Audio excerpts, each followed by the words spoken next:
Hi hello എല്ലാവർക്കും നമസ്കാരം. എല്ലാവർക്കും ജഷി വയനാട് സ്റ്റോറീസിലേക്ക് ഹൃദയപൂർവ്വം സ്വാഗതം. കേൾക്കൂ കേട്ടുകൊണ്ടേയിരിക്കൂ. ഞാനും നിങ്ങളും നമ്മുടെ കഥകളും. നമ്മളിപ്പോൾ കേട്ടുകൊണ്ടിരിക്കുന്നത് വലയം എന്ന ത്രില്ലർ സസ്പെൻസ് നോവലാണ്. അതിൻ്റെ 21ാമത്തെ അധ്യായത്തിലേക്ക് എല്ലാവർക്കും ഒരിക്കൽ കൂടി സ്വാഗതം.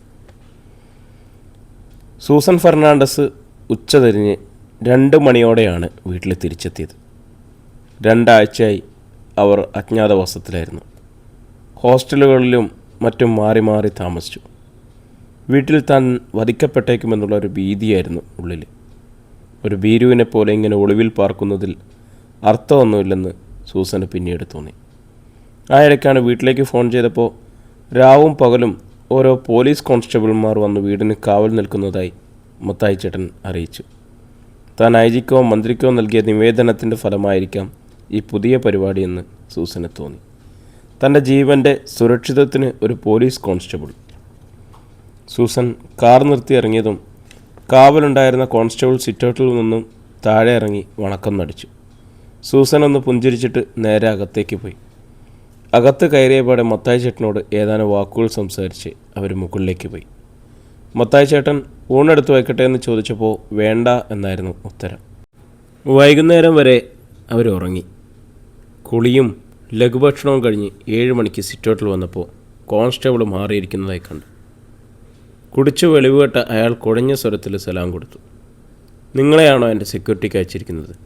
സൂസൻ അവജ്ഞയോട് ചോദിച്ചു. എന്താ, ഞാൻ പോരെ? കുടിച്ചതൊന്നും കണക്കാക്കണ്ട. ഒരു 10 പേരോട് മെല്ലിടാൻ ഞാൻ മാത്രം മതി. എൻ്റെ പേരറിയാവോ മാഡത്തിന്? മല്ലൻ മാധവൻ. ചെല്ലപ്പേരാ. മല്ലനും മാധവനും കൂടെ ചേർന്നവൻ മല്ലൻ മാധവൻ. മനസ്സിലായോ? സൂസൻ വെറുപ്പോടെ ഒന്ന് നോക്കിയിട്ട് അകത്തേക്ക് കടന്നുപോയി.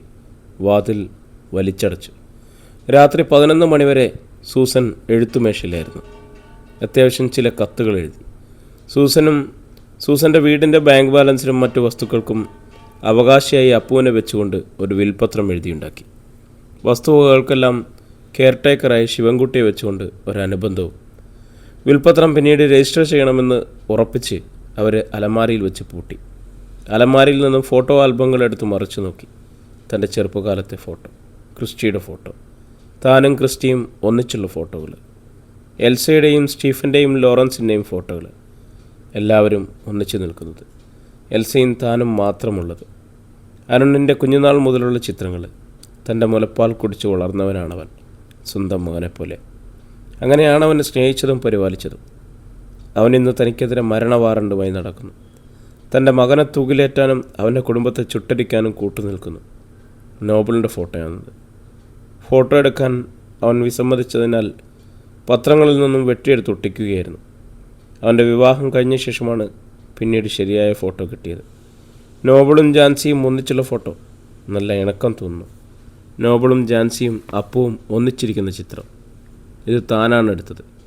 ഏത് ഫോട്ടോയിലും നോബിൾ വലിയ ഗൗരവക്കാരൻ, ജാൻസിക്കൊരു മന്ദഹാസമുണ്ട്. നോബിൾ, ജാൻസി, അപ്പു, പൊന്നു, പിന്നെ താനോ ഒന്നിച്ചുള്ള ഫോട്ടോ. തൻ്റെ കുടുംബമായിരുന്നത്. സന്തുഷ്ടമായൊരു കുടുംബമായിരുന്നു. ദൈവമേ, പൊന്നുവിൻ്റെ ചിരി. സൂസൻ അതിലേക്ക് തന്നെ ഉറ്റുനോക്കി. ഓരോ ചിത്രവും ഓരോ കാലഘട്ടത്തിൻ്റെ കഥ പറയുന്നുണ്ട്. സ്നേഹത്തിൻ്റെയും വിദ്വേഷത്തിൻ്റെയും കഥ, വെറുപ്പത്തിൻ്റെയും വൈരാഗ്യത്തിൻ്റെയും കഥ, സന്തോഷത്തിൻ്റെയും സമാധാനത്തിൻ്റെയും കഥ, ദുഃഖത്തിൻ്റെയും വേദനയുടെയും കഥ. ക്രിസ്റ്റിയിൽ നിന്നായിരുന്നു ജീവിതത്തിൻ്റെ തുടക്കമെന്നാണ് എന്നും കരുതി പോന്നിട്ടുള്ളത്. രഹസ്യമായിട്ടാണെങ്കിലും ഒരു മകനുണ്ടായത് വലിയ സന്തോഷമായിരുന്നു. സ്റ്റീഫനും അങ്കിൾ ലോറൻസും. വളരെ സ്നേഹം ഭാവിച്ചാണ്. കാപട്യമാണെന്ന് അറിയാൻ വൈകിപ്പോയി. വക്കീൽ പണി ഏറ്റെടുത്തത്, കാലക്രമേണ പബ്ലിക് പ്രോസിക്യൂട്ടറായതും പിന്നെ ജഡ്ജി സ്ഥാനത്ത് അവരോധിക്കപ്പെട്ടതും എല്ലാം ഇന്നൊരു സ്വപ്നം പോലെ. പ്രതിക്കൂട്ടിൽ നിന്നും നോബിൾ തൻ്റെ നേർക്ക് വൈ ചൂണ്ടി ഇതാണെൻ്റെ അമ്മ എന്ന് ഇടുത്തി വീഴും പോലെ പറഞ്ഞതു മുതൽ കുഴപ്പങ്ങളും തുടങ്ങി. അതൊരു ധർമ്മസങ്കടമായിരുന്നു. എത്ര വലിയ ദുഃഖമായിരുന്നു അനുഭവിച്ചത്. ഓരോ ദിവസവും തീ തിന്നുകയായിരുന്നു. 2 ചെറുപ്പക്കാർ മുന്നിൽ നിൽക്കെ അവരിൽ ആരാണ് തൻ്റെ മകൻ എന്ന് തിരിച്ചറിയാൻ കഴിയാത്ത ഒരമ്മയുടെ വേദന ലോകത്തിൽ ഒരുപക്ഷെ താൻ മാത്രമേ അനുഭവിച്ചു കാണൂ. എന്തെല്ലാം സംഭവ പരമ്പരകൾ, ഭീഷണികൾ, കൊലപാതക ശ്രമങ്ങൾ. ഒടുവിൽ തനിക്ക് സ്വന്തം മകനെ തിരിച്ചറിയാൻ പറ്റി. അപ്പോൾ അവന് അമ്മയെ വേണ്ട. അവന് തന്നോട് സ്നേഹമില്ല. ആ ദുഃഖം എത്ര നാൾ സഹിച്ചു? തൻ്റെ മകനെ വീണ്ടെടുക്കണം. അതൊരു വാശിയായിരുന്നു. വർഷങ്ങളോളം ശ്രമിച്ചു. ഒടുവിൽ ഫലം കിട്ടുകയും ചെയ്തു. അപ്പോഴേക്കും അവനൊരു കൊലയാളിയും ജയിൽ പുള്ളിയുമായി അവൻ്റെ കുടുംബം തീയിൽ ബന്ധുപോയി കഴിഞ്ഞിരിക്കുന്നു. എന്തെല്ലാം അഗ്നി പരീക്ഷണങ്ങളാണ്! സൂസൻ തളർന്ന പോൽ കിടക്കയിലേക്ക് ചാഞ്ഞു. ശാപം കിട്ടിയ ജന്മമല്ലേ തൻ്റേത്? അല്ലെങ്കിൽ ഇതുപോലെ ദുരന്തങ്ങൾ ഒന്നിനു പുറകെ ഒന്നായി തന്നെ പിന്തുടരുമോ? സൂസൻ ദീർഘമായൊന്ന് നിശ്വസിച്ചു. ഓരോന്നോർത്ത് കിടക്കവേ പതുക്കെ മയക്കത്തിലേക്ക് മയങ്ങി വീഴുകയും ചെയ്തു. ഒരുക്കങ്ങൾ വളരെ വേഗത്തിലായിരുന്നു. ആകെ 8 പേര്: വില്യംസ്, മൈക്കിൾ, അരുൺ, ജോയൻ, 3 വാടകക്കുണ്ടകൾ. ഡോൺ ലോറിത്തെരുവിലുണ്ട്. ബാക്കി 7 പേർ പുറപ്പെടാനൊരുങ്ങി നിൽക്കുകയാണ്. പുറപ്പെടുന്നതിന് മുമ്പ് നമുക്ക് കാര്യങ്ങളെപ്പറ്റി വ്യക്തമായൊരു കാഴ്ചപ്പാട് വേണം. അവിടെ ചെന്ന് പിള്ളേർ കളിക്കാനൊന്നും പറ്റില്ല, മൈക്കിൾ പറഞ്ഞു. എന്ത് കാഴ്ചപ്പാട്? വില്യംസിൻ്റെ നെറ്റി ചുളിഞ്ഞു. സൂസനും നോബിളിൻ്റെ മകനും അവിടെ ഉണ്ടെങ്കിൽ അവരെ എങ്ങനെ കൈകാര്യം ചെയ്യണം? സൂസൻ മാത്രമേ ഉള്ളൂവെങ്കിൽ എന്ത് ചെയ്യണം? പയ്യൻ മാത്രമേ ഉള്ളെങ്കിൽ എന്ത് ചെയ്യണം എന്നെല്ലാം തീരുമാനിച്ച് വേണം പോകാൻ. അതുപോലെ തന്നെ സൂസൻ കൊച്ചുമകനെ എവിടെയെങ്കിലും ഒളിപ്പിച്ചിട്ടുണ്ടെങ്കിൽ സത്യം പറയിക്കാൻ സൂസനെ ചോദ്യം ചെയ്യണോ? മർദ്ദനം കൊണ്ടുപോലും അവൾ സത്യം പറയുന്നില്ലെങ്കിൽ അവൾ ആ നിലയിൽ വിട്ടിട്ട് പോരണോ? അതോ കുരുതി കഴിക്കണോ? അതോ സത്യം പറയുന്നത് വരെ കാക്കണോ എന്നതിനെക്കുറിച്ചൊക്കെ ഒരു ധാരണ വേണം. സൂസൻ്റെ കൊച്ചുമകനുണ്ടെങ്കിലും ഇല്ലെങ്കിലും, അവനെ എവിടെയാണെന്ന് സത്യം പറഞ്ഞാലും പറഞ്ഞില്ലെങ്കിലും സൂസൻ ഇന്ന് ആത്മഹത്യ ചെയ്യേണ്ടി വരും. വിഷപ്പാമ്പുകളെ നോവിച്ചു വിടുന്ന ഏർപ്പാട് വില്യംസിനില്ല. വില്യംസ് അസന്നിഗ്ധനായി പ്രഖ്യാപിച്ചു. അതോടെ മൈക്കിളിന് തൃപ്തിയായി. പിന്നീട് ഒരു അന്വേഷണം ഉണ്ടായാലും സംശയപ്പെടാതിരിക്കാനും തെളിവുകളൊന്നും ശേഷിക്കാതിരിക്കാനും അവർ ലൈൻ ബസ്സുകളിലാണ് യാത്ര തിരിച്ചത്. 2 പേർ വീതം ഓരോ ബസ്സുകളിൽ കയറി വേറെ വേറെ ടിക്കറ്റ് എടുത്തു. ടൗണിലെത്തിയ ശേഷം അവർ പല പല ലോഡ്ജുകളിലായി മുറിയെടുത്തു. ലോഡ്ജ് രജിസ്റ്ററിൽ കള്ളപ്പേരുകളും കള്ളവിലാസവുമാണ് ചേർത്തത്. നേരത്തെ പറഞ്ഞിരുന്ന പ്രകാരം രാത്രി 11 മണിക്ക് ഡോണിൻ്റെ മുറിയിൽ അവരൊത്തുകൂടി. രാത്രി 10 മണിക്ക് ഞാൻ പോയി നോക്കിയിട്ട് വന്നു. സൂസൻ അവിടെ തന്നെയുണ്ട്. കാര്യങ്ങളെല്ലാം നമുക്ക് അനുകൂലമാണ്. ആ പോലീസുകാരൻ്റെ കാര്യമോ? വില്യംസ് ചോദിച്ചു. അയാളെ മദ്യത്തിൽ കുളിപ്പിച്ചാണ് വിട്ടത്. കൈ നിറയെ കാശും കൊടുത്തു. ചെന്ന പാടെ വല്ലയിടത്തും ചുരുണ്ടുകൂടി കിടന്ന് ഉറങ്ങിക്കൊള്ളും. ഇനി ആ മത്തായിച്ചേട്ടനല്ലേ ഒരു പ്രശ്നം, മൈക്കിൾ പറഞ്ഞു. മത്തായിച്ചേട്ടനുള്ളത് ഞാൻ കരുതിയിട്ടുണ്ട്, വില്യംസ് വെളിപ്പെടുത്തി. അയാളെ നമുക്ക് കൊല്ലേണ്ടി വരില്ല, പാവം. അപ്പോൾ രാത്രി 2 മണിക്ക് ഒറ്റയ്ക്കൊറ്റയ്ക്ക് വേണം സൂസൻ്റെ വീട്ടുവളപ്പിൽ കിടക്കാൻ. നമ്മളെ കൂട്ടം കൂടി ചെല്ലുന്നു കണ്ടാൽ ആരെങ്കിലും സംശയിച്ചേക്കും, മൈക്കിൾ പറഞ്ഞു. സൂസനെ കൊല്ലണോ എന്ന് ഇപ്പോഴും എനിക്കൊരു സംശയം, ഡോൺ പറഞ്ഞു. കൊലപാതകമാണെന്ന് ആർക്കെങ്കിലും സംശയം തോന്നിയാൽ സൂസനെ ഇനി ജീവനോടെ വിടുന്നത് നമുക്ക് ആപത്താണ്. നോബിൾ ജീവിച്ചിരിക്കുന്നതിനേക്കാൾ ആപത്താണ്, വില്യംസ് പറഞ്ഞു. 2 മണിക്ക് സൂസൻ്റെ വീട്ടുവളപ്പിൽ വെച്ച് സന്ധിക്കാമെന്ന് ധാരണയിൽ അവർ തൽക്കാലം പിരിഞ്ഞു. മണിക്കൂറുകൾ പിന്നെയും കടന്നുപോയി. സൂസൻ ഫെർണാണ്ടസിൻ്റെ വീട്ടിൽ നാഴികമണി 2 തവണ ശബ്ദിച്ചു, മരണമണി പോലെ. വില്യംസും സംഘാംഗങ്ങളും സൂസൻ്റെ വീട്ടുവളപ്പിൽ കടന്നു കഴിഞ്ഞിരുന്നു. പിന്നീട് പോലീസ് നായ വന്നാലും ഗന്ധം തിരിച്ചറിയാതിരിക്കാൻ അവർ കടന്നു പോകുന്നിടത്തെല്ലാം പെർഫ്യൂം പൂശി. എല്ലാവരും ഷൂസും കയ്യുറകളും ധരിച്ചിരുന്നു. സിറ്റൗട്ടിലെ സോഫയിൽ കോൺസ്റ്റബിൾ മാധവൻ ചുരുണ്ടുകൂടി കിടന്നുറങ്ങുന്നുണ്ട്. കൂർക്കം വലി കേൾക്കാം. മത്തായിച്ചേട്ടൻ ഉറങ്ങാൻ കിടക്കുന്ന മുറി അരുൺ കാട്ടിക്കൊടുത്തു. ചെറിയ മുറിയാണത്. ജനലിനോട് ചേർത്താണ് കട്ടിലിട്ടിരിക്കുന്നത്. കടുത്ത ഉഷ്ണമായതിനാൽ ആ ജനൽപ്പാളി മത്തായിച്ചേട്ടൻ തുറന്നിട്ടിരിക്കുന്നു. വില്യംസ് ഭിത്തിയോട് ചേർന്ന് നിന്നു. മുറിയിലേക്ക് പെൺടോർച്ച് പ്രകാശിപ്പിച്ചു. മത്തായിച്ചേട്ടൻ കിടക്കുന്ന സ്ഥാനം ഹൃദ്യസ്ഥമാക്കി. പിന്നെ ക്ലോറോഫോം നനച്ച തൂവാല എടുത്ത് ജനലിലൂടെ കൈയിട്ട് മത്തായിച്ചേട്ടൻ മൂക്കിന് മീതെ പിടിച്ചു. ഏതാനും മിനിറ്റുകളോളം അത് തുടർന്നു. ഒടുവിൽ കൈവലിച്ചിട്ട് വില്യംസ് പറഞ്ഞു, ബോധം പോയിട്ടുണ്ട്, ഇനിയൊന്നും പേടിക്കണ്ട, നമുക്കടുത്ത പണി നോക്കാം. ജോയൻ ഒരിക്കൽ കൂടി ടോർച്ചടിച്ച് നോക്കി. മത്തായിച്ചേട്ടൻ നീണ്ടു നിവർന്ന് തടി പോലെ കിടക്കുന്നത് കണ്ടു. വാടകയുണ്ടകളെ കൂട്ടി വില്യംസ് വീടിൻ്റെ പിൻഭാഗത്തേക്ക് നീങ്ങി. അടുക്കളയുടെ പിറകിൽ ഓടുമാഞ്ഞ ഒരു ചായ്പുണ്ട്. ചായ്പിനോട് ചേർന്ന് നിൽക്കുന്ന പേരമരത്തിലൂടെ കയറിയ ചായ്പിന് മുകളിലെത്താം. ഗുണ്ടകളിൽ ഒരാൾ അതുതന്നെ ചെയ്തു. മേച്ചിലോടുകൾ ഇളക്കി മാറ്റിയ ശേഷം അയാൾ ചായ്പിൻ്റെ കഴിക്കോലിൽ തൂങ്ങി താഴേക്ക് ചാടി. ജോയൻ മുകളിലൂടെ വന്നു നിന്ന് ടോർച്ച് തെളിച്ച് കൊടുക്കുന്നുണ്ടായിരുന്നു. ചായ്പിലിറങ്ങിയ ആൾ പിൻവാതിൽ തുറന്നു കൊടുത്തു. എല്ലാവരും അകത്തു കടന്നു. അടുക്കളയിലൂടെ അവർ ഹാളിലെത്തി. താഴത്തെ നിലയിലുള്ള മുറികളെല്ലാം അവർ ലൈറ്റിട്ട് പരിശോധിച്ചു, മറ്റാരെങ്കിലും താമസക്കാരായി ഉണ്ടോ എന്നറിയാൻ. പിന്നെ മുകളിലത്തെ നിലയിലേക്ക് കടന്നു. സൂസൻ്റെ മുറി മാത്രമേ അടഞ്ഞു കിടന്നിരുന്നത്. മറ്റു മുറികളെല്ലാം ശൂന്യമായിരുന്നു. സൂസൻ്റെ വാതിലിൽ മുട്ടി വിളിക്കാൻ വില്യൻസ് അരുണിനോട് ആവശ്യപ്പെട്ടു. അരുൺ അനുസരിച്ചു. ആദ്യം പ്രതികരണമൊന്നും ഉണ്ടായില്ല. വീണ്ടും മുട്ടി വിളിച്ചപ്പോൾ അകത്തു നിന്നും വാതിലിനടുത്തേക്ക് പാദപതന ശബ്ദം കിട്ടും. അരുൺ ഒരു തവണ കൂടി വാതിലിൽ മുട്ടി. ആരാ, മത്തായി ചേട്ടനാണോ? അങ്ങനെ ചോദിച്ചുകൊണ്ട് സൂസൻ വാതിലിൻ്റെ ഒരു പാളി തുറന്നു. അരുൺ പെട്ടെന്ന് അകത്തേക്ക് കിടന്നു. വാതിലിൻ്റെ മറ്റേ പാളി ഇടിച്ചു തുറന്നുകൊണ്ട് പിന്നാലെ മറ്റുള്ളവരും അകത്തേക്ക് കയറി. സൂസൻ നടുങ്ങി തിരിച്ചുപോയി. ഇവരെല്ലാം എങ്ങനെ അകത്ത് കിടന്നു? സെക്യൂരിറ്റി വന്ന പോലീസ് കോൺസ്റ്റബിൾ എവിടെ? മത്തായി ചേട്ടൻ എവിടെ? ആരാണിവർക്ക് വാതിൽ തുറന്നു കൊടുത്തത്? ഏറ്റവും ഒടുവിലകത്ത് കിടന്ന വില്യൻസ് വാതിലടച്ച് ബോൾട്ടിട്ടു. എന്നിട്ട് കിടക്കയിലേക്ക് നോക്കി. അപ്പു ഉണ്ടോ എന്നറിയാൻ. ഇല്ല, അപ്പുവില്ല. ഇവൾ ആ കുട്ടിച്ചെകുത്താനെ ഒളിപ്പിച്ചിരിക്കുന്നു. മിസ് സൂസൻ ഫെർണാണ്ടസ്, വരൂ, ദാ ആ കട്ടിലിരിക്കൂ, ഞങ്ങൾക്കല്പം സംസാരിക്കാനുണ്ട്, വില്യംസ് മാന്യനെ പോലെ പറഞ്ഞു. നിങ്ങൾ ആരോട് ചോദിച്ചിട്ട് എൻ്റെ വീട്ടിൽ കിടന്നു? അർദ്ധരാത്രി കഴിഞ്ഞ നേരത്ത് നിങ്ങൾ എന്ത് ധിക്കാരാണ് കാണിക്കുന്നത്? ദൈവത്തെ ഓർത്ത് നിങ്ങൾ എൻ്റെ മുന്നിൽ നിന്നും മുറിയിൽ നിന്നും ഇറങ്ങിപ്പോ. Please get out. സൂസൻ പതുക്കെയാണ് സംസാരിച്ചതെങ്കിലും വാക്കുകൾ ദൃഢമായിരുന്നു. അങ്ങനെ പെട്ടെന്ന് പോകാൻ വന്നവരല്ല ഞങ്ങൾ. രണ്ടിലൊന്ന് അറിഞ്ഞിട്ടേ പോകൂ. വില്യംസ് ഷെൽഫുകൾ ഓരോന്നും തുറക്കാൻ ശ്രമിച്ചു. തടി കൊണ്ടുള്ളത് തുറന്നു കിട്ടി. സൂസൻ്റെ ഡ്രസ്സുകളായിരുന്നു അതിനുള്ളിൽ. അതിൽ നിന്നും ഒരു സാരി വലിച്ചെടുത്ത് പരിശോധിച്ച ശേഷം തൃപ്തികരമാണെന്ന് തലകുലുക്കി. സാരി പതുക്കെ പിരിഞ്ഞു. ഒരറ്റത്ത് കൊടുക്കിട്ട ശേഷം അയാൾ ഫാനിന് കീഴിലേക്ക് സ്റ്റൂൾ വലിച്ചിട്ടു. അതിന്മേൽ കയറിയെന്ന് മറ്റേ അറ്റം ഫാനിൽ കെട്ടി. കുടുക്ക് സ്വയം കഴുത്തിലിട്ട് വലിച്ച് ഉയരവും ബലവും തൃപ്തികരമാണെന്ന് ഉറപ്പുവരുത്തി. എന്നിട്ട് സൂസനെ നോക്കി പുഞ്ചിരിച്ചു. അരങ്ങ് റെഡി, നമുക്ക് നാടകം തുടങ്ങാം. സൂസൻ ഷോക്കിൽ നിന്നും ഉണരുന്നതേ ഉണ്ടായിരുന്നുള്ളൂ. മൈക്കിൾ സൂസൻ്റെ മുറിയിലുണ്ടായിരുന്നു. ടേപ്പ് റെക്കോർഡിൽ ഒരു കാസറ്റ് ഇട്ട് ഓൺ ചെയ്തു. വിപതി ധൈര്യം കൊണ്ടെന്ന് വേണം സൂസൻ ചീറി. നിങ്ങളോടാണ് പറഞ്ഞത് പുറത്തേക്ക് പോകാൻ, ഇല്ലെങ്കിൽ പോലീസിനെ വിളിക്കും. നീ ആരെയും വിളിക്കില്ലടി. വില്യൻ സൂസൻ്റെ മുമ്പിലേക്ക് വന്നു നിന്നു. നിന്നെ ഞങ്ങൾ അനങ്ങാൻ സമ്മതിക്കില്ല. സൂസൻ കൈവീശിയാളുടെ ചെക്കിട്ടത്ത് ഒരെണ്ണം കൊടുത്തു. അപ്രതീക്ഷിതമായതുകൊണ്ട് വില്യൻസിന് അത് ശരിക്കേറ്റു. കോപാധിക്യം കൊണ്ട് വില്യൻസിൻ്റെ മുഖം ചുവന്നു. ഇതിനേക്കാൾ ശക്തിയിൽ തിരിച്ചടിക്കാൻ വയ്യാഞ്ഞിട്ടല്ലടി. ഞങ്ങൾ 8 പേരുടെ മുമ്പിൽ നീ കാണിക്കുന്ന മിടുക്കില്ലേ വിവരക്കേടിൻ്റേതാണെന്നറിയാം. ഞങ്ങൾ ആരും നിന്നെ ഒന്ന് നുള്ളി നോവിക്കുക പോലില്ല.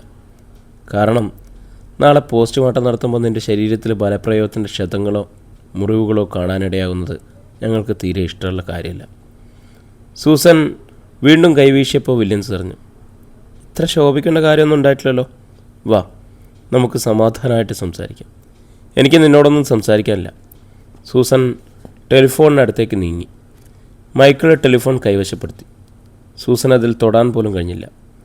ഞങ്ങൾക്ക് ഒരേ ഒരു കാര്യം അറിയേണ്ടത്, എവിടെയാണ് നോബിളിൻ്റെ മകൻ അപ്പു? എന്നെ കൊന്നാലും ഞാനത് പറയുമെന്ന് നിങ്ങൾ കരുതണ്ട. പറയിപ്പിക്കാനൊക്കെ ഞങ്ങൾക്കറിയാം. കഴിയുന്നിടത്തോളം സമാധാനപരമായിട്ട് കാര്യങ്ങൾ നടത്തണമെന്നാണ് ഞങ്ങളുടെ ആഗ്രഹം. പറ, എവിടെയാണ് നീ അവനെ ഒളിപ്പിച്ചിരിക്കുന്നത്? സൂസൻ പല്ലുകടിച്ച് വെല്ലുവിളിക്കുന്ന ഭാവത്തിൽ നിന്നു. എത്ര വലിയ പീഡനമേൽക്കേണ്ടി വന്നാലും സത്യം വെളിപ്പെടുത്തുകയില്ലെന്ന് മട്ടിൽ.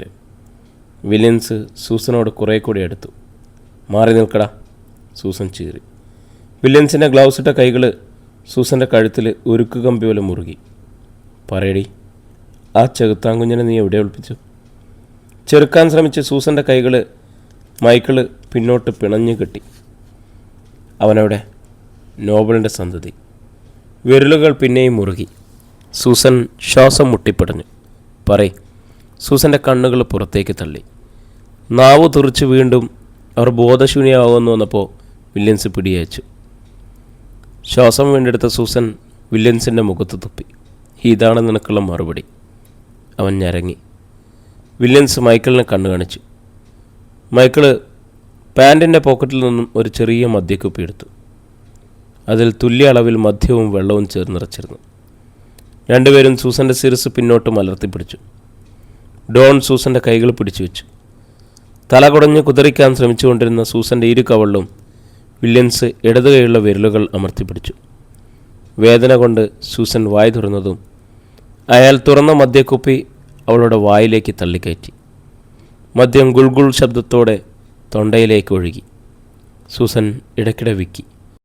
മദ്യം കുറേ മൂക്കിലൂടെയും കടവായിലൂടെയും മറ്റും പുറത്തേക്കൊഴുകി. 3/4 ഭാഗത്തോളം കുടിപ്പിച്ച ശേഷം വില്യംസ് കുപ്പി മേശപ്പുറത്ത് വെച്ചു.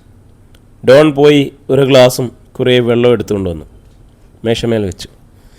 കുപ്പിയിൽ ശേഷിച്ചിരുന്ന മദ്യം ഗ്ലാസ്സിലൊഴിച്ച് കുറേ വെള്ളവും ചേർത്ത് അതങ്ങനെ തന്നെ വെച്ചു. മദ്യലഹരി സൂസൻ്റെ തലയ്ക്ക് പിടിച്ചു. ശരീരം കുഴഞ്ഞു തുടങ്ങി. ഒരു മയക്കം പോലെ. എവിടെയാണെന്ന് നല്ല നിശ്ചയമില്ല. ആരൊക്കെയാണ് മുമ്പിലുള്ളതെന്ന് തിട്ടമില്ല. ആകെ ഒരു മന്യം. സൂസൻ ഓരോ മുഖത്തേക്കും മാറി മാറി നോക്കി. പറഞ്ഞോ, എവിടെയാ അപ്പു? അവനെവിടെയാണ് താമസിപ്പിച്ചിരിക്കുന്നത്? വില്യംസ് സ്നേഹഭാവത്തിൽ സൂസൻ്റെ പുറത്ത് തലോടിക്കൊണ്ട് ചോദിച്ചു. അത് ഞാൻ പറയുകയില്ല, മരിച്ചാലും പറയുകയില്ല. സൂസൻ അബോധാവസ്ഥയിലെ ദൂടം പിറുവിറുത്തു. അവൻ എവിടെയുണ്ടെന്ന് പറഞ്ഞാൽ നിന്നെ ഞങ്ങളൊന്നും ചെയ്യുകയില്ല. നിൻ്റെ ജീവൻ നിനക്ക് വിട്ടുതരും. അവൻ എൻ്റെ ജീവനല്ലേ വലുതല്ലേ? ഒരു രഹസ്യവും നമ്മുടെ ജീവനേക്കാൾ ഒട്ടും വലുതല്ല. എവിടെയാണവൻ? 1/2 മണിക്കൂറോളം നേരം വില്യംസ് അനുനയിപ്പിച്ചും ഭീഷണിപ്പെടുത്തിയും നോക്കി. പക്ഷെ സൂസൻ്റെ നാവിൽ നിന്നും ഒന്നും വീണ് കിട്ടിയില്ല. ഇനി നീ പറയണ്ട. എവിടെയുണ്ടെന്ന് മറ്റാർക്കൊക്കെ അറിയാം? വില്യംസ് ചോദിച്ചു. ആർക്കും അറിയില്ല. നോബിളിന് അവനറിഞ്ഞുകൂടാ. പിന്നെ ശിവൻകുട്ടിക്ക്? ഏത് ശിവൻകുട്ടി? എൻ്റെ രഹസ്യം സൂക്ഷിക്കാൻ അവനാരാ? അച്ഛൻ കുഞ്ഞ്, റഷീദ്? എനിക്ക് മാത്രമേ അറിയൂ ആ ചെക്കൻ എവിടെയുണ്ടെന്ന്. എനിക്ക് മാത്രം. വില്യംസ് തോറ്റ് മൈക്കിളിന് നേരെ തിരിഞ്ഞു. എടാ, പുറമേ കണ്ട ഫിറ്റാണെന്ന് തോന്നുമെങ്കിലും ഈ ഡാഷ് മോൾക്കുള്ളിൽ നല്ല ബോധ. നമ്മളിന്ന് എന്താ ചെയ്യും? അവസാനം പറഞ്ഞത് ഒരുപക്ഷെ ശരിയായിരിക്കും. നോബിളിൻ്റെ മകൻ എവിടെയാണെന്നുള്ളത് അവർക്ക് മാത്രമേ അറിയൂ എന്ന കാര്യം വിശ്വാസക്കുറവ് കൊണ്ട് മറ്റാരോടും പറഞ്ഞിരിക്കാൻ വഴിയില്ല. മൈക്കിൾ അഭിപ്രായപ്പെട്ടു. അവൻ എവിടെയുണ്ടെങ്കിലും നമുക്ക് കണ്ടുപിടിക്കാം. നമുക്ക് കണ്ടുപിടിക്കാൻ പറ്റാത്ത എവിടെയെങ്കിലുമാണ് അവൻ ജീവിച്ചിരിക്കുന്നതെങ്കിൽ നമുക്കതുകൊണ്ട് യാതൊരു ശല്യം ഉണ്ടാവാനും പോകുന്നില്ല, വില്യംസ് പറഞ്ഞു. ഒരിക്കൽ കൂടി അയാൾ സൂസനിൽ നിന്നും രഹസ്യം ചോർത്താമോ എന്ന് ശ്രമിച്ചു നോക്കി.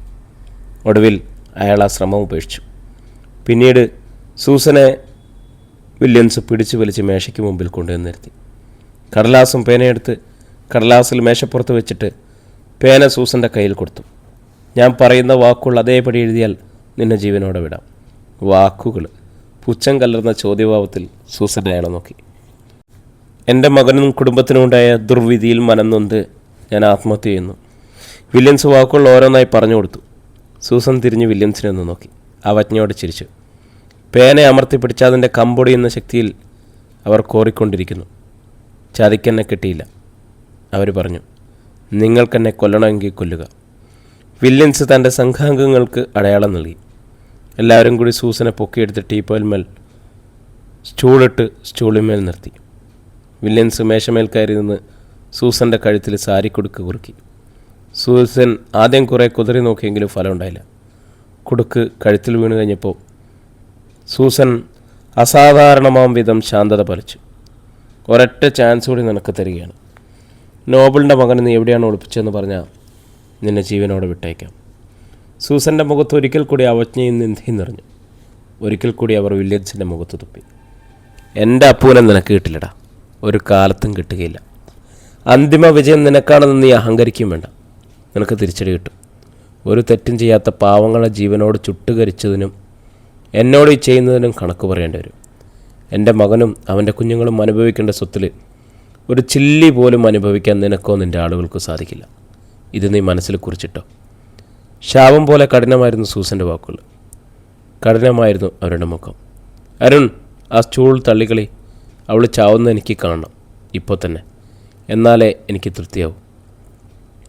വില്യംസ് ആജ്ഞാപിച്ചു. മൈക്കിള് അരുണിനെ മുന്നോട്ട് തള്ളി. തള്ളിയിടറ കഴിവേറി. വില്യംസ് കോപാന്തനായി അമറി. അരുൺ സ്റ്റൂളിന്മേൽ പിടിച്ചു. സൂസൻ താഴേക്ക് അരുണിൻ്റെ മുഖത്തേക്ക് നോക്കി. നീ തന്നെ എന്നോടിത് ചെയ്യണടാ, സൂസൻ നെഞ്ചുപൊട്ടുന്ന സ്വരത്തിൽ പറഞ്ഞു. എൻ്റെ മുലപ്പാൽ കുടിച്ച് വളർന്നവനാണല്ലോ നീ. 23 വർഷക്കാലം എൻ്റെ മകനെ പോലെ സ്നേഹിച്ച് നിന്നെ തീറ്റിപ്പറ്റിയവളാണ് ഞാൻ. അരുൺ ഒരു നിമിഷം അറച്ചു. തള്ളടാ, വില്യംസിൻ്റെ അട്ടഹാസം. അരുൺ സ്റ്റൂൾ തള്ളിയിട്ടു. ഫാനിൽ കെട്ടിയ സാരി ഒന്ന് വലിഞ്ഞു താണു. നൂലിഴകൾ വലിഞ്ഞു മുറുകുന്ന ശബ്ദമായിരുന്നു. പിടയുന്ന കാലുകൾ മുഖത്തും തോളിലും വന്നു മുട്ടിയപ്പോൾ അരുൺ ഞെട്ടി, പിന്നോട്ട് മാറി. ഒരു കറുത്ത നിഴൽ ഭിത്തിയിൽ ചലിക്കുകയും തൂങ്ങിയാടുകയും ചെയ്തു. അധ്യായം 38. രാവിലെ 9 മണിയായിട്ടും സൂസൻ്റെ മുറിയുടെ വാതിൽ തുറന്നു കാണാഞ്ഞ് മത്തായിച്ചേട്ടന് സംശയമായി. അയാൾ തന്നെയും വൈകിയാണ് ഉണർന്നത്. എന്നും 5 മണിക്ക് ഉണരാനുള്ള മത്തായിച്ചേട്ടൻ ഉണരുമ്പോൾ 7:30 കഴിഞ്ഞിരുന്നു. കടുത്ത ക്ഷീണവും അസ്വസ്ഥതയും അയാൾക്ക് അനുഭവപ്പെട്ടുകയും ചെയ്തു. ഇതിനിടയിൽ രാത്രിയിൽ കാവൽ നിന്ന കോൺസ്റ്റബിൾ ഡ്യൂട്ടി കഴിഞ്ഞു പോയി. പകരം മറ്റൊരാൾ എത്തിയിരുന്നു. മത്തായിച്ചേട്ടൻ മുകളിൽ ചെന്ന് പതുക്കെ വാതിലുകൾ മുട്ടി. അകത്തൊന്നും പ്രതികരണമൊന്നും കേൾക്കാഞ്ഞ ഒരിക്കൽ കൂടി മുട്ടി. ചാരിയിരുന്ന വാതിൽപ്പാളി മെല്ലെ തുറക്കപ്പെട്ടു. അകത്തെ കാഴ്ച കണ്ട് മത്തായിച്ചേട്ടൻ ഞെട്ടിത്തെറിച്ചു. സൂസൻ്റെ വീടിന് മുമ്പിൽ വലിയ ആൾക്കൂട്ടമായിരുന്നു. ലോറി തെരുവിലെ ജനങ്ങൾ മിക്കവാറും എത്തിയിട്ടുണ്ട്. വീടിനകം നിറയെ പോലീസാണ്. സൂസൻ്റെ മൃതദേഹം പോസ്റ്റ്മോർട്ടത്തിനായി ഹോസ്പിറ്റലിലേക്ക് നീക്കം ചെയ്യാനൊരുങ്ങുകയാണ്. ഇതിൻ്റെ അതൊരു കൊലപാതകമാണോ എന്ന സംശയത്തിൽ പോലീസ് വീടും പരിസരവും പരിശോധനയ്ക്ക് വിധേയമാക്കുകയാണ്. മത്തായിച്ചേട്ടനെയും ഇന്നലെ രാത്രി പാറാവുന്ന കോൺസ്റ്റബിൾ മാധവനെയും ചോദ്യം ചെയ്യുകയും ചെയ്യുന്നുണ്ട്. വീട്ടിനുള്ളിൽ സംശയാസ്പദമായി യാതൊന്നും കണ്ടുകിട്ടില്ല. സൂസൻ്റെ മുറിയിലാട്ടെ ബലപ്രയോഗത്തിൻ്റെ ലക്ഷണമൊന്നും ഉണ്ടായിരുന്നില്ല. ഒഴിഞ്ഞ മദ്യക്കുപ്പി, 3/4 ഭാഗത്തോളം മദ്യം നിറച്ച ഗ്ലാസ്, പാതി ഭാഗം വെള്ളം ശേഷിച്ച ജഗ്, ഇത്രയും പോലീസ് ടേബിളിന് മീതെ നിന്നും കണ്ടെടുത്തു. ആരെങ്കിലും അതിക്രമിച്ച് കിടന്നതിൻ്റെ ലക്ഷണങ്ങൾ വീടിനകത്തോ പുറത്തോ കാണാനുണ്ടായിരുന്നില്ല. രാവിലെ താൻ ഉണരുമ്പോൾ വാതിലുകളെല്ലാം അകത്തുനിന്നും അടച്ച നിലയിൽ തന്നെയായിരുന്നുവെന്ന് മത്തായിച്ചേട്ടൻ അറിയിച്ചു. പുറമേ നിന്നും ആരും അകത്ത് കടന്നില്ലെന്നതിൻ്റെ ഒന്നാമത്തെ തെളിവായി പോലീസ് അത് കണക്കാക്കി. പോലീസ് കോൺസ്റ്റബിൾ മാധവനും അത് ശരിവെച്ചു. രാത്രി മുഴുവൻ ഞാൻ കാവലുണ്ടായിരുന്നു. നേരം വെളുക്കും വരെ ഒരു പോള കണ്ണടച്ചിട്ടില്ല. അതിനിടയിൽ ഈ വളപ്പിനുള്ളിൽ ആരെങ്കിലും വരികയോ പോവുകയോ ചെയ്തിട്ടില്ല. എങ്ങു നിന്നും ഒരപശബ്ദവും കേട്ടിട്ടുമില്ല. പോസ്റ്റ്മോർട്ടം റിപ്പോർട്ട് കിട്ടും മുമ്പ് തന്നെ സൂസൻ്റെ മരണം ആത്മഹത്യയാണെന്ന നിഗമനത്തിലായിരുന്നു പോലീസിന് താൽപ്പര്യം. മദ്യക്കുപ്പിയും പേനയിലും ഗ്ലാസ്സിലും സൂസൻ്റെ ഫിംഗർ പ്രിൻറ്റുകൾ മാത്രം കണ്ടെത്താനായുള്ളൂ. പോസ്റ്റ്മോർട്ടം റിപ്പോർട്ടും പോലീസിൻ്റെ നിഗമനം ശരിവെക്കുന്ന തരത്തിലായിരുന്നു. ബലപ്രയോഗം നടന്ന ലക്ഷണമൊന്നും മൃതദേഹത്തിലില്ല. മരണത്തിന് മുമ്പ് സൂസൻ മദ്യപിച്ചിരുന്നതായി റിപ്പോർട്ട് വെളിപ്പെടുത്തി. അതോടെ പോലീസ് സൂസൻ ഫെർണാണ്ടസിൻ്റെ മരണം ആത്മഹത്യയാണെന്ന് സ്ഥിരീകരിച്ചു. സൂസൻ്റെ മരണവാർത്ത അറിഞ്ഞ് നോബൽ ഒഴികെയുള്ള ബന്ധുക്കളെല്ലാം എത്തിയിരുന്നു. അരുണും വില്യംസും ജോയനും അജിതയുമെല്ലാം വിവരം അറിഞ്ഞുടൻ എത്തി. എല്ലാവരും ദുഃഖാകുലരായി കാണപ്പെട്ടു. അരുൺ അതീവ ദുഃഖിതനായിരുന്നു. നോബലിൻ്റെ അഭാവത്തിൽ അരുൺ തന്നെ സൂസൻ്റെ മൃതദേഹം ഏറ്റുവാങ്ങി. ശവസംസ്കാര ചടങ്ങുകൾ ഗംഭീരമായി തന്നെ നടത്താൻ വില്യംസും കൂട്ടരും തീരുമാനിച്ചു. പിറ്റേന്ന് പത്രങ്ങളിൽ സൂസൻ ഫെർണാണ്ടസിൻ്റെ ആത്മഹത്യ വാർത്ത ഉണ്ടായിരുന്നു. മുൻ സെഷൻസ് ജഡ്ജി സൂസൻ ഫെർണാണ്ടസ് തൻ്റെ മകനും കുടുംബത്തിനുണ്ടായ ദുരന്തങ്ങളിൽ മനസ്സ് തകർന്ന് ആത്മഹത്യ ചെയ്തു എന്നായിരുന്നു പത്രവാർത്ത. സൂസൻ്റെ മകനായ നോബൽ കൊലക്കുറ്റം ചുമത്തപ്പെട്ട് വധശിക്ഷയും കാത്ത് ജയിലിൽ കഴിയുന്നു. നോബലിൻ്റെ ഭാര്യയും കുഞ്ഞും ഈയിടെയുണ്ടായ ഒരു അഗ്നിബാധയിൽ ബന്ധുമരിച്ചു. ഇതിൽ മനംനൊന്ത് കഴിയുകയായിരുന്ന സൂസൻ ഫെർണാണ്ടസ് കഴിഞ്ഞ ദിവസം അർദ്ധരാത്രി കഴിഞ്ഞ് മദ്യപിച്ച് മനസ്സിൻ്റെ സമനില തെറ്റി ആത്മഹത്യ ചെയ്യുകയാണ് ഉണ്ടായത്. പത്ര റിപ്പോർട്ടുകളുടെ രത്നച്ചുരുക്കം ഇതായിരുന്നു. തന്നെ കാണാൻ സന്ദർശകർ വന്നിട്ടുണ്ടെന്നറിഞ്ഞപ്പോഴേ നോബലിന് ദുശങ്ക തോന്നി. ഗാർഡുകളോടൊപ്പം ചെല്ലുമ്പോൾ റഷീദും അച്ചൻകുഞ്ഞും. നോബൽ ആശങ്കയോടെ അവരുടെ മുഖത്തേക്ക് നോക്കി. അവരുടെ മുഖം മ്ലാനമായിരുന്നു. അവരുടെ നോട്ടം കരുണാർദ്രമായിരുന്നു. ദുഃഖവാർത്തയാണ് അവർക്കറിയിക്കാനുള്ളതെന്ന് നോബൽ ഊഹിച്ചു കഴിഞ്ഞു.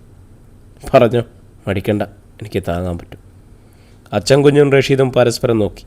ആര് പറയും എന്ന പോലെ നിൽക്കുമ്പോൾ ഒടുവിൽ റഷീദ് തന്നെ മുമ്പോട്ട് പറഞ്ഞു, നിൻ്റെ അമ്മ മരിച്ചു ഇന്നലെ വെളുപ്പിന്. റഷീദിൻ്റെ തൊണ്ടയടറി. ആത്മഹത്യയാണെന്ന് പോലീസ്. കഠിനവ്രതയിൽ നോബലിൻ്റെ മുഖം ചുളിഞ്ഞു.